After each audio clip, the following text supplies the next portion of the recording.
माझ्या मनात काय आलं आणि मी असा चांगला मासा मी सोडून दिला.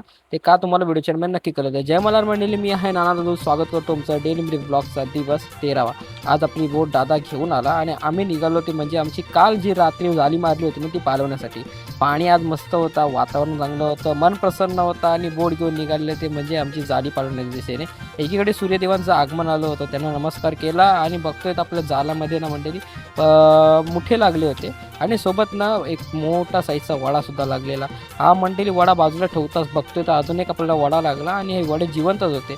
तर टोटलच 3 ते 4 वडे झाले होते आणि जाळा आपण पालवतोय तर पालवता आपल्याला एक वेगळाच कलरचा लेकरू, आम्ही याला लेकरू बोलतो, कोण एकरू म्हणतात, हे लागला होता आणि ह्याची साईज मंडळी जास्त मोठी होत नाही म्हणून याला ठेवलं आपल्या बोटीमध्ये.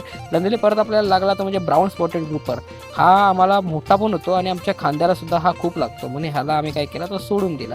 कारण हा लहान साईज आहे, ही मोठी होईल आणि एवढी साईज का आमच्या कामाची नाही म्हणून याला आम्ही सोडून दिला. नंतर मंडळी आमच्या घरी आले आणि आपले शेणाण्यांचं काम सुरू केलं. हे मंडळी आपले जे कस्टमर आहेत ना त्यांना ऑर्डर देतो आणि तुम्हाला पण कोणाला शेणाने हवे असतील ना तर तुम्ही नक्की सांगा. आम्ही इथनं ते पॅक करतो आणि पोर्टरद्वारे पाठवतो आणि कसलं भारी आहे बघा. मटेरियल हे आपल्याकडे 3 इंचाचं मटेरियल असतं, 4 इंचाचं आणि 5 इंचाचा वेगवेगळ्या आकाराचं सुद्धा मटेरियल असतं. हे मंडळी 3 ते 4 पार्सल आज होते, ते पण सुद्धा फटाफट कस्टमरला दिले आणि मग आपण घरी आज थांबलो होतो. आज आपला एक मित्र भेटला आणि हा मंडळी मला असंच भेटला, पण मला मांजरांशी खेळायला खूप आवडतं.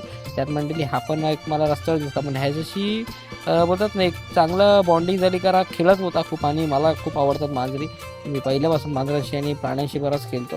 तर मंडळी ही आजची व्हिडिओ होती. तुम्हाला आवडली असेल तर लाईक नक्की करा, फॉलो आणि सबस्क्राईब करायला विसरू नका. चला भेटूया एका नवीन व्हिडिओमध्ये. तुमच्या आणि तुमच्या परिवाराची काळजी नक्की घ्या. Bye bye.